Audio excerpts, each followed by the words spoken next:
हेमकुंट साहिब सिख धर्म का प्रमुख तीर्थ स्थल है। सिखों का ये मानना है कि यहाँ पर मौजूद झील का किनारा उनके 10वें व अंतिम गुरु गोविंद सिंह जी की तपस्थली थी। चारों ओर पर्वतों से घिरा हुआ ये सरोवर अमृत सरोवर कहलाता है। ये सरोवर 3 ओर से सप्तशृंग पर्वतमाला से घिरा हुआ है तथा चौथी ओर गुरुद्वारा हेमकुंट साहिब विद्यमान है। कहते हैं कि भगवान के आदेशानुसार ही गुरु गोविंद सिंह जी ने पृथ्वी पर पुनर्जन्म लिया एवं लोगों को सच्चाई का मार्ग दिखाया। इस दृढ़ व पवित्र मान्यता के चलते विश्व भर से तीर्थ यात्री इस सुंदर शांत वातावरण के बीच आंतरिक शुद्धि की खोज में भ्रमण पर आते हैं।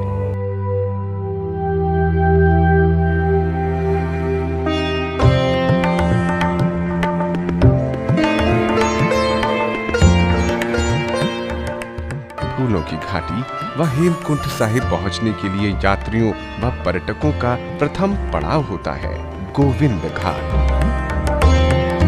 हेमकुंट साहिब के पट जून से अक्टूबर माह तक खुले रहते हैं। यही समय फूलों की ब्यार का भी है। इसी कारण प्रतिवर्ष लाखों यात्री व पर्यटक यहाँ पहुंचते हैं।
लगभग 14 किलोमीटर चलने के पश्चात गोविंद घाट से घांघरिया पहुंचते ही अधिकांश यात्री इस स्थान पर विश्राम के लिए रुकते हैं।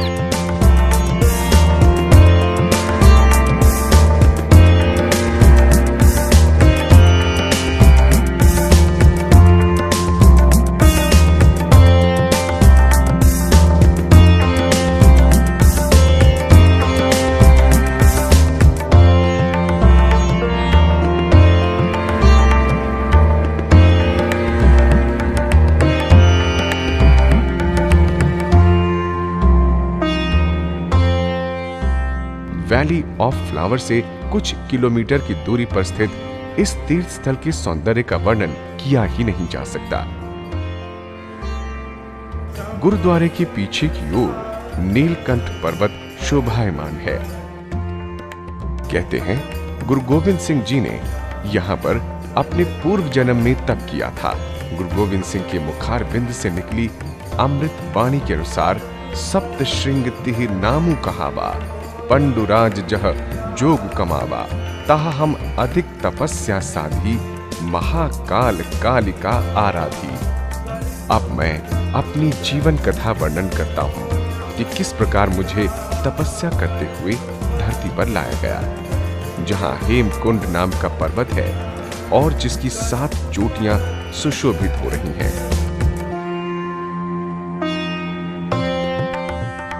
इस प्रकार दशम गुरु ने स्वयं अपनी जीवनी में पूर्व जन्म के तय स्थल के विषय में जो संकेत दिया, उसी के अनुसार संत मोहन सिंह, मोदन सिंह तथा संत ठंडी सिंह जी ने 1930 में इस स्थान की खोज की।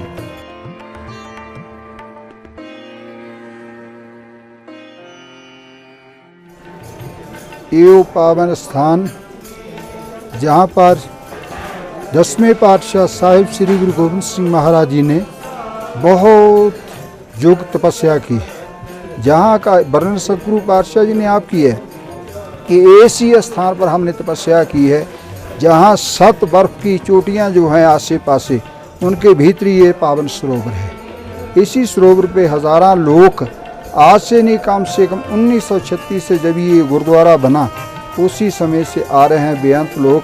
जो श्रद्धालु अपनी मनोकामना लेकर आते हैं उनकी मनोकामना पूर्ण होती है। सतगुरु पातशाह जी ने तो एथों तक बताना किया है कि यहाँ पहले समय में पांडव के जो पूर्वज सन बुजुर्ग, उन्होंने भी बहुत सारी तपस्या की है। इसलिए इस स्थान की महानता जो संसार भर में जब भी लोग हर देश से यहाँ यात्रा करने, पावन सरोवर में स्नान करने के लिए आते हैं। ये पावन सरोवर जिसको हेमकुंड का नाम दिया गया है, हेमकुंड के नाम पर ही ये स्थान बना है। सिख तीर्थ यात्री अपने गुरु के बताए गए कठिन मार्ग पर चलते हैं अपनी श्रद्धा एवं भक्ति के साथ। कहते हैं कि इस तीर्थ की यात्रा करने से मनुष्य के कपाट खुल जाते हैं और वो सच्चे गुरु की कृपा का पात्र बन जाता है।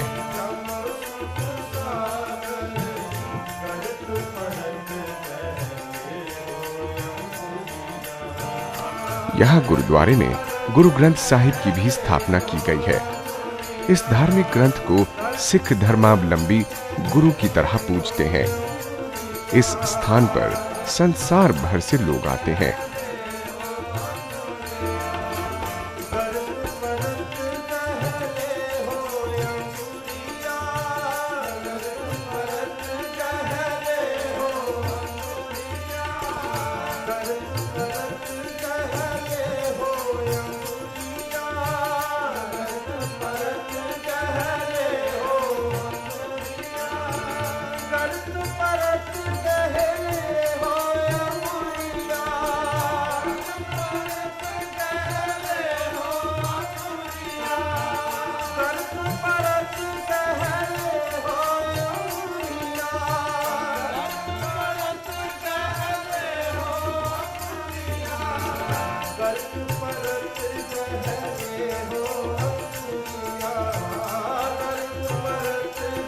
Thought it would be a nice family experience and a very just kind of interesting thing that we could do together. So we've all started hiking yesterday, went about halfway, and today came up and just listened to Ardas. We've met lots of interesting people and beautiful, beautiful scenery. It's been a great experience all in all. We're looking at something that we've never seen before. We're not just talking about Hemkund Sahib, but everything. Okay? The feeling, one feeling I'd like to share is that the feeling of being within the clouds, which we have been, we are right. Okay, that is incredible. इस स्थान के विषय में कहा जाता है कि यहाँ पर पांडवों के पिता ने भी तप किया था तथा भगवान राम के अनुज लक्ष्मण ने हेमकुंड में डुबकी लगाकर अपने पाप दूर किए थे। उन्होंने ब्राह्मण का वध किया था।